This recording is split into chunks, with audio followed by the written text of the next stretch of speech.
ये महाराज दक्ष की बेटियां हैं, अश्विनी, भरणी, कृतिका आदि, रोहिणी। चंद्रमा को 27 कन्या, 13 कन्या धर्म को, बाकी कन्याएं कश्यप ऋषि को सौंप दी गई, जिसमें दिति, अदिति, धनु, कद्रु, वनिता आदि कश्यप ऋषि को समर्पित की गई। महाराज दिति से दैत्य हुए राक्षस हिरणाक्ष, हिरण्याकश्यप, और उनकी एक बहन हुई रचना। आदिति से देवता हुए। रचना का विवाह तुष्टा ऋषि के साथ हुआ। महाराज रचना के गर्भ से 2 बेटा हुए, एक विश्वरूप। विश्वरूप के 3 शर्त है। एक बार ये देवताओं का गुरु भी बना। बृहस्पति जी एक बार देवताओं को त्याग के चले गए, तब देवताओं ने विश्वरूप को गुरु बनाया।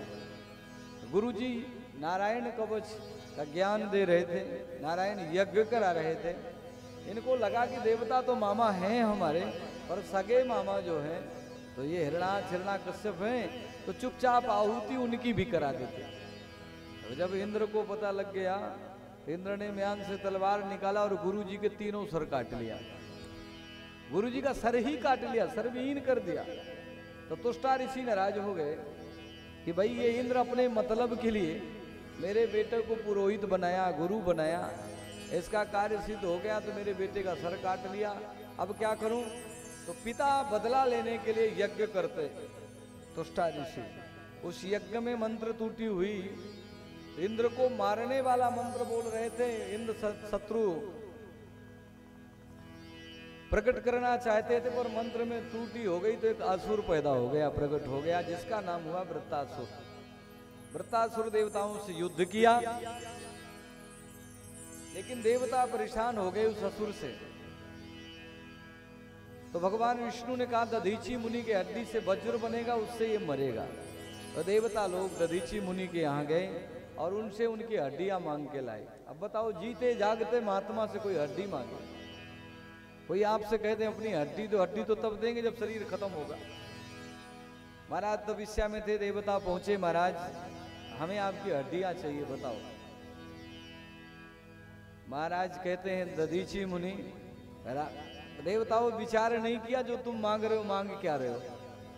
महाराज मांगने वाला अगर विचार करे तो मांगे ही क्यों?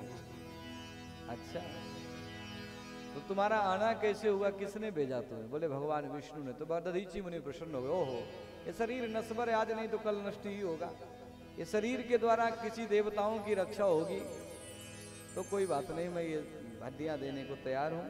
दधीची मुनि ने सारे शरीर पर नमक लगाया, गाय के बीच में बैठ गए। गौ माता ने पूरा शरीर, ये खून मांस जो था सब चाट लिया, अब केवल हड्डियां बची। तब इंद्र का वज्र बना उस हड्डियों से, और उसी वज्र के द्वारा वृत्तासुर नाम का जो राक्षस था उसका वध इंद्र ने किया। लेकिन वृत्तासुर भी उस वज्र पर बिहारी जी का दर्शन किया और युद्ध स्थल में उनसे प्रार्थना करता कि धन्य है प्रभु, अहम हरे तव पादे के मूलम। यह बिहारी जी, मेरी एक ही इच्छा है और कुछ नहीं, मुझे आप अपना दास नहीं बनाना।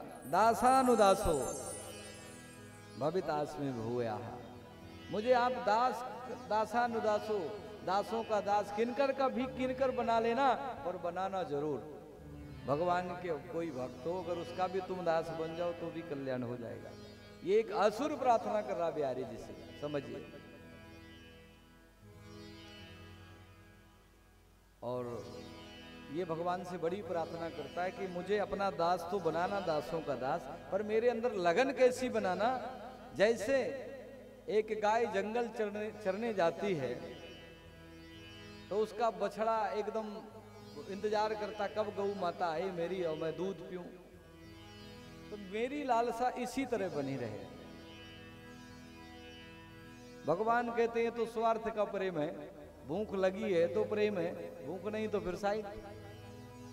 दूसरा ये सत्र कहता है, अजात पक्षा, पक्षी एक माँ का इंतजार घोंसला में करता है, डरता रहता कोई जीव आके मुझे खा न ले, और वो माँ अपनी माँ का इंतजार करता है। इससे मैं निरंतर आपको याद कर। बोले तो डर है तो भय की भक्ति है। अच्छा, गाय वाला तो भूख की भक्ति है। तीसरा फिर परिणाम दिया कि महाराज ऐसा प्रेम हो आपसे, प्रियम प्रियैवो विसुतुम विखन्ना मनो अरविंदाक्ष।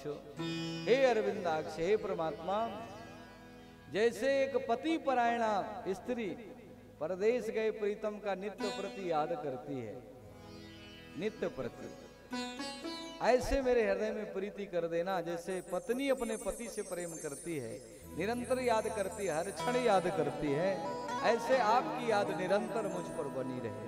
भगवान कहते हैं, भगवान प्रसन्न हो गए क्योंकि पति परायणा की बात आ गई, तो आशीर्वाद देते हैं प्रभु। इस प्रकार ये वृत्तासुर भगवान की भक्ति करता, वरदान प्राप्त करता। तो ये सोचा इंद्र की, अरे भाई इतना भक्त क्यों हो गया, युद्ध में डर गया क्या? सावधान, वृत्तासुर का मैं डरा नहीं हूं। इंद्र तू तो भगैला था, मेरा सामना कभी किया? आज वज्र लाया चलकर सामना, और वृत्तासुर ने एक मुक्का प्रहार किया तो वज्र नीचे गिर गया इंद्र के हाथ, ऐरावत हाथी नीचे जमीन पर गिर पड़ा। लेकिन उस वृत्तासुर कहता कि देखो इंद्र, वज्र उठाओ, बिना वज्र के मैं मरूंगा नहीं, मरना तो है मुझे, तुम वज्र उठाओ फिर मैं युद्ध करूंगा। घमासान युद्ध हुआ उस वृत्तासुर का, इंद्र ने उस वज्र के द्वारा फिर वध किया। तब सुखदेव जी से परीक्षित जी पूछते, महाराज ये असुर कौन था? युद्ध के समय भी भगवान का जो सुमिरन कर रहा है। तब बताया ये चित्रकेतु नाम का कोई राजा था, कोई गंधर्व था।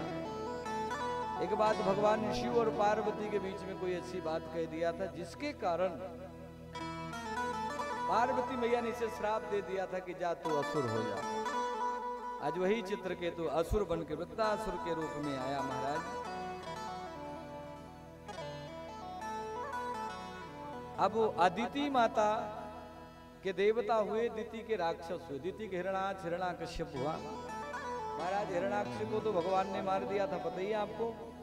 हिरण्याकश्यप, ये दो भाई रचना, एक बार देवता लोग बलवान हुए तो राक्षसों पर जब हमला किया तो ये माता परेशान भई। कश्यप मुनि से कहा कि महाराज मुझे ऐसा पुत्र चाहिए जो देवताओं से बलवान हो, तो इंद्र को मार सके। तो पुंसवान नामक एक व्रत आता है जो इंद्र को मारने वाले बेटे की तपस्या करती, उपासना करती है। इस उपासना में महाराज देवी दिति ने तपस्या किया, भजन किया। इंद्र को पता चला कि मेरे मारने वाले बेटे को जन्म देगी, तो इंद्र जो है माया के रूप में गया, सेवा के रूप में रूप बदल के सेवा करने लगा। एक बार मैया दिति चौकट में बैठी, जो आई तो इंद्र छोटा रूप बनाया और गर्भ में घुस गया अंदर। गर्भ के अंदर गया अपने शत्रु को मारने के लिए। इंद्र ने उस बेटे के 7 टुकड़े कर दिए उस गर्भ के अंदर। अब वो कहता भाई मत मारो मुझे, मत मारो। तो फिर 7 को अलग अलग 7 को 7 टुकड़े में विभाजित किया, यानी पूरे 49 टुकड़े किया। तब ये लोग रोने लगे, चिल्लाने लगे, भाई क्षमा कर दो, माफ कर दो। बोले तुम हमारा वध करोगे? बोले हमें माफ कर दो, हमें आने दो, हम तुम्हारा वध नहीं करेंगे, यद्यपि हम तुम्हारी सेवा करेंगे, तुम्हारे साथ रहेंगे। गर्भ के अंदर जब ये बातें हो गई तब फिर इनका जन्म हुआ। इनका नाम है मरुतगण, जो हनुमान जी के पिताजी हैं। हरि प्रेरित तही अवसर चले मरुत 49। यही मरुतगण 1 कम 50 होते हैं जिन्होंने क्षेत्रपाल के रूप में आपके घर में जो पूजा हुआ। वास्तव में तो महाराज स्थिति बनी, मरुतगणों का पुंसवान व्रत के द्वारा इनका जन्म हुआ। 6वां स्कंद विराम करके सुखदेव जी महाराज 7वें स्कंद में कथा लाते हैं। आइए, दिव्य कथा है प्रहलाद जी की। वृंदावन बिहारी लाल की आवाज नहीं आई है। वृंदावन बिहारी लाल की, भागवत भगवान की। सज्जनों, कुछ भक्तों के मैं नाम बोलना चाहूंगा जिन्होंने अपनी आहुति गोविंद के चरणों में प्रदान किया है। आप सभी भक्त तालियों से अभिवादन करेंगे, जो कि इतनी सुंदर सेवा सब भक्त दे रहे हैं। अभिलाष मिश्रा जी की तरफ से भगवान के लिए, गोपाल जी के लिए सुंदर पोशाक, और आज का जो पावन प्रसाद है कथा विश्राम के बाद में वितरण होगा सभी भक्तों को। और 501 रुपए की राशि गोविंद के चरणों से अर्पित हुई है। जोरदार तालियां से बजाएंगे। सज्जनों, अभिनंदन सिंह जी की तरफ से पावन यज्ञ में ब्राह्मण भोजन के लिए 2500 रुपए की राशि गोविंद के चरणों में समर्पित, उनके लिए जोरदार तालियां। बहुत बहुत साधुवाद, बहुत बहुत आशीर्वाद। जितेंद्र कुमार मिश्रा जी की तरफ से पावन यज्ञ में 3100 रुपए की राशि गोविंद के चरणों में समर्पित, उनके लिए जोरदार तालियां। बहुत बहुत साधुवाद, बहुत बहुत आशीर्वाद।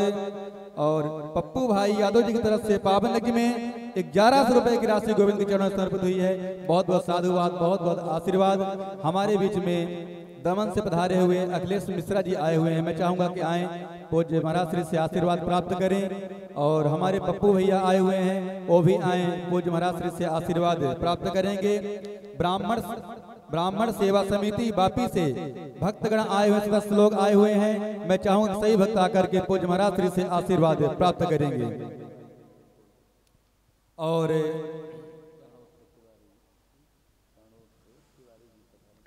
और हमारे बीच में राजेश तिवारी जी आए हुए हैं वापस से जनौत कॉलोनी से, वो भी आए, पूज्य महाराज श्री से आशीर्वाद प्राप्त करेंगे। जिनका नाम बोला गया है शीघ्रता से आने की कृपा करेंगे सज्जनों। कथा में विलम्ब भी होता है क्योंकि कथा भी बहुत सारी है भी सज्जनों। ये पावन यज्ञ आप सबको बताना चाहूंगा, सार्वजनिक है, आप सबके सहयोग से पावन यज्ञ चल रहा है। जिन भक्तों को जैसा लगता है इस पावन यज्ञ में अपनी योग राशि समर्पित करके अपने जीवन को धन्य बनाएंगे। सज्जनों, किसी भक्तों को लगता है कि इस पावन यज्ञ में मैं ब्राह्मणों को भोजन कराऊं, चित्रकूट से वृंदावन धाम से ब्राह्मण देवता पधारे हुए हैं, तो कार्यालय में जाकर के 2500 रुपए की योग राशि समर्पित करके ब्राह्मण भोजन करवाने का भी पुण्य लाभ प्राप्त कर सकते हैं। सज्जनों, जिनको लगता है दैनिक पूजन होता है, दैनिक यजमान बनने के लिए 2100 रुपए कार्यालय में जमा करके गोविंद के चरणों में समर्पित करके दैनिक पूजन यजमान बनने का भी सौभाग्य आप सब भक्त प्राप्त कर सकते हैं। दैनिक जो आरती होती है भगवान की, भागवत जी की, 501 रुपए राशि समर्पित करके कार्यालय में भागवत जी की आरती करने का भी सौभाग्य प्राप्त कर सकते हैं। सज्जनों, दैनिक जो प्रसाद कथा विश्राम के बाद में प्रसाद वितरण होता है, तो 3100 रुपए दे करके से भक्तों को अपने द्वारा प्रसाद भी वितरण करा सकते हैं। सज्जनों, अन्य अन्य प्रकार की सेवाएं हैं पावन यज्ञ में, आप सबके जन कल्याण के लिए, आप सबके धर्म की रक्षा के लिए, आप सबके सुख शांति के लिए ये पावन यज्ञ आज हम सब चतुर्दिवस की वेला में चल रहे हैं, जो कि महाराज श्री आप सबको बहुत सुंदर भगवान की अमृतमय कथा रसपान करा रहे थे। बहुत ही आनंद आ रहा था। सज्जनों, भगवान की कथा ही आनंद स्वरूप है। इस कल्प तरु के नीचे हम बैठ करके सज्जनों जो भी इच्छा करेंगे वो सहज भाव से हमारे गोविंद हमें और आप सबको प्रदान करते हैं। कल्प तरु का भी जो स्वभाव है उसके नीचे जो भी आप कल्पना करेंगे वो सहज भाव से कल्प तरु आपको प्रदान करते हैं। ऐसे यहाँ पर भागवत महापुराण जो कथा है ना, एक कल्प तरु है, कल्प वृक्ष है। यहाँ पर बैठने वाला जो भक्त होता है, जो भी कल्पना करता है अपने जीवन में, वो गोविंद उसको सब कुछ प्रदान करते हैं। ऐसी इनकी महिमा है। सज्जनों, मैं बताना चाहूंगा पावन यज्ञ में आप सब सादर आमंत्रित हैं। 5 तारीख को पावन यहाँ पर महाप्रसाद की व्यवस्था है, तो आप सबके सहयोग से ही होगी। तो मैं चाहूंगा आप सब भक्त पावन भंडारा के लिए, महाप्रसाद के लिए अन्नदान भी जरूर करें। कार्यालय में जाएं और अन्नदान अपना जो भी करना है तो अन्नदान करके अपने जीवन को धन्य बनाएंगे। राशि दान, अन्नदान, जैसा जो जिसकी व्यवस्था बने उस व्यवस्था को पावन यज्ञ में अपनी जो है राशि समर्पित करके पुण्य के भागी बनेंगे। सज्जनों, अभी हमारे किसी भक्त ने बहुत सुंदर गुप्त दान का सहयोग किया है, 1100 रुपए की राशि गुप्त दान में सहयोग किया। नाम नहीं बताना चाहते, जोरदार तालियां से भक्त बजाएंगे, जो कि इतना सुंदर अपनी जो है योगदान दे करके अपना नाम भी नहीं बताना चाहते हैं। सज्जनों, दान वही है जो कि एक हाथ से दान करें या दूसरे हाथ को पता भी न चले। दान का वही जो स्वभाव होता है, जहाँ दान का महत्व होता है।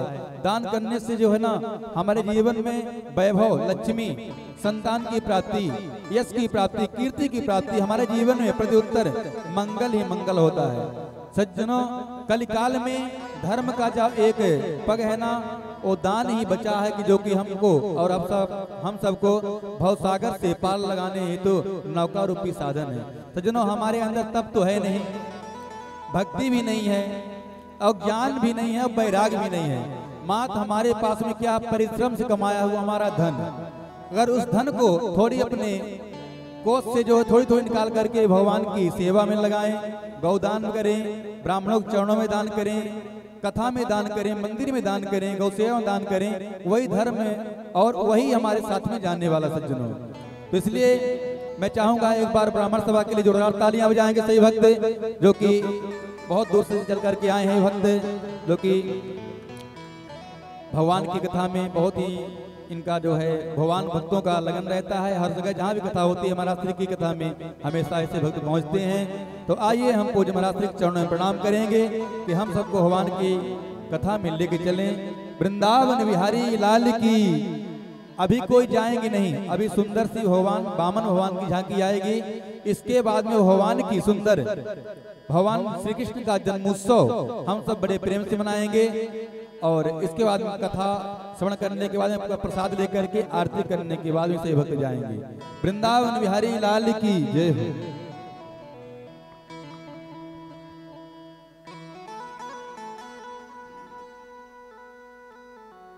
हरे राम राम राम सीता राम राम राम हरे राम राम राम सीता राम राम राम हरे राम राम राम सीता राम राम राम हरे राम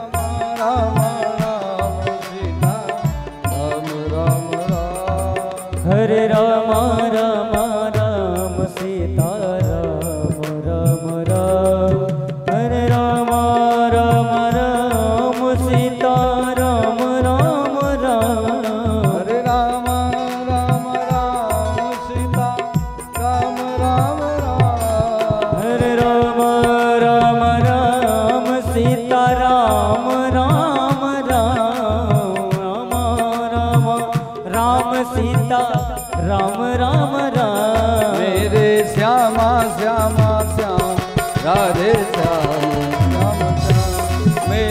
श्यामा श्यामा श्याम राधे श्याम श्याम श्याम हो मेरे श्यामा श्यामा श्याम राधे श्याम श्याम श्याम मेरे श्यामा श्यामा श्याम राधे श्याम श्याम श्याम।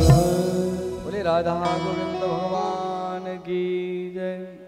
आइए 7वें स्कंद में सुखदेव जी महाराज कथा कहते हैं। राजन परीक्षित, हिरणाक्ष को प्रभु ने जब मार दिया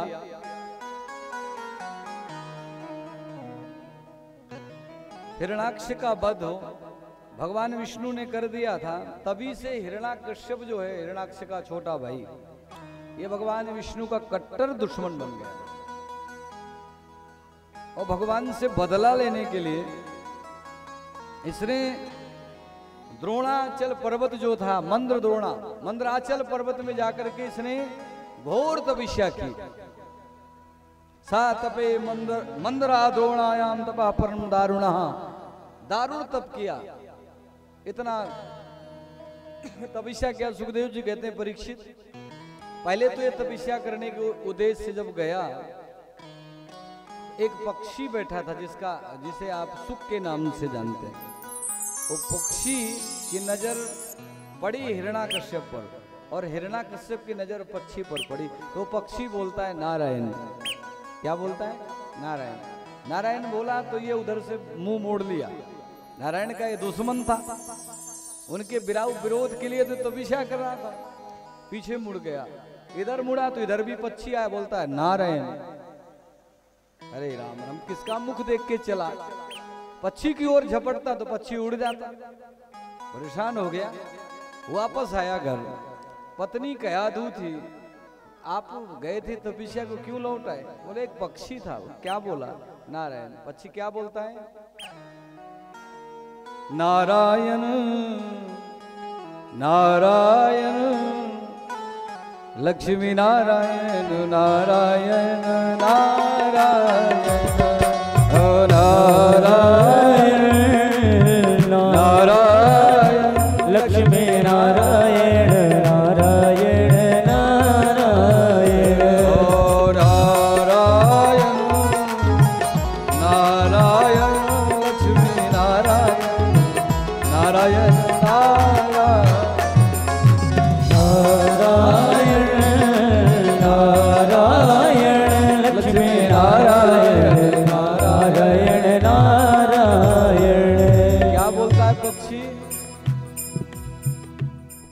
पूछती है कयाधु इतनी होशियार, उस दिन उस रात्रि में कयाधु ने 108 बार अपने दुष्ट पत्नी से भी 108 बार नारायण का नाम कहलवा दिया। उसी दिन उसी रात्रि में कयाधु के गर्भ में नारायण का भक्त प्रहलाद आ गया। नाम के सुमिरन से, नाम लेने से, भगवान से बैर भी रखो, स्मरण मत भूलो। किसी भी भाव से आप भगवान का भोजन करो, मंगल ही करेगा। भाव कुभाव अलख आलस हो, नाम जपत मंगल दिशि दस। इसने बताया कयाधु को, एक पक्षी था, क्या बोलता, बोले नारायण। रात्रि भक्त प्रहलाद गर्भ में आया। अब पुनः ये तपस्या के लिए चल पड़ा। तपस्या के लिए महाराज गया तो स्थिति वो बनी, घोर तपस्या किया हिरण्याकश्यप ने, ऐसी तपस्या किया, तपः परम दारुणः, दारुण तप किया महाराज। तब तो ब्रह्मा जी प्रसीद प्रसीद ब्रह्मदेव, भगवान ब्रह्मा की स्तुति किया। भगवान ब्रह्मा जी प्रसन्न भये और प्रकट भये। उत्तिष्ठो उत्तिष्ठ भद्रम ते तपः सिद्धोच कश्यपः। अरे कश्यप नंदन हिरण्याकश्यप, मैं तुम्हारी तपस्या पर प्रसन्न हूं, वरम ब्रूहि, वरदान मांगो। अब हिरण्याकश्यप, ब्रह्मा जी प्रसन्न हो गए तपस्या में, हाँ वरदान मांग लो। महाराज मुझे वरदान ऐसा दो कि मेरी कभी मृत्यु न हो, मैं कभी मरूं नहीं। ब्रह्मा जी ने कहा ये वरदान तो हमारे पास है ही नहीं, हम खुद ही अमर नहीं है, हमको भी शरीर छोड़ना पड़ता है, हमें भी मरना पड़ता है, ये वरदान हमारे बस का नहीं है, नहीं दे सकते। हमने जो तपस्या केवल कोई दूसरा मांग लो। तब इसने एक बहुत लंबी चौड़ी लिस्ट बनाई वरदान की हिरण्याकश्यप ने, और सौंप दिया ब्रह्मा जी को। कौन सा? न दिन में मरूं, न रात में मरूं, न घर के अंदर मरूं, न बाहर मरूं, न अस्त्र से मरूं, न शस्त्र से मरूं। 12 महीने जो आपने बनाए ना, चैत्र बैसाख जेठ आषाढ़, इन महीनों में किसी में न मरूं। ब्रह्मा जी आपकी बनाई हुई जितनी भी सृष्टि है ना, उसमें से मैं बिल्कुल न मरूं। ब्रह्मा जी ने कहा कोई बात नहीं, तुम तो लिस्ट तो बड़ी लंबी है, पर तेरी तपस्या भी बड़ी जबरदस्त है, जा वरदान देता हूं कि मेरी बनाई सृष्टि से तेरी मृत्यु नहीं होगी। ब्रह्मा जी वरदान दे के चले गए। अब हिरण्याकश्यप राक्षस वरदान पा जाए भला शांत बैठेंगे। घर आया, उपद्रव चालू। इधर इंद्र जो है, जब गर्भ में कयाधु के प्रहलाद जी थे तो इंद्र हरण कर लिए थे मारने के लिए, और नारद जी ने बचाया, समझाया, और गर्भ के अंदर प्रहलाद जी को नारद जी ने भक्ति भर दी थी। गर्भ के अंदर प्रहलाद जी थे, तब नारद जी के शिष्य बन गए थे। समझो आप, भक्ति भगवान की विराजमान हो गई। प्रहलाद का जन्म हुआ, जन्म उत्सव मनाया गया, और ये जो है हिरण्याकश्यप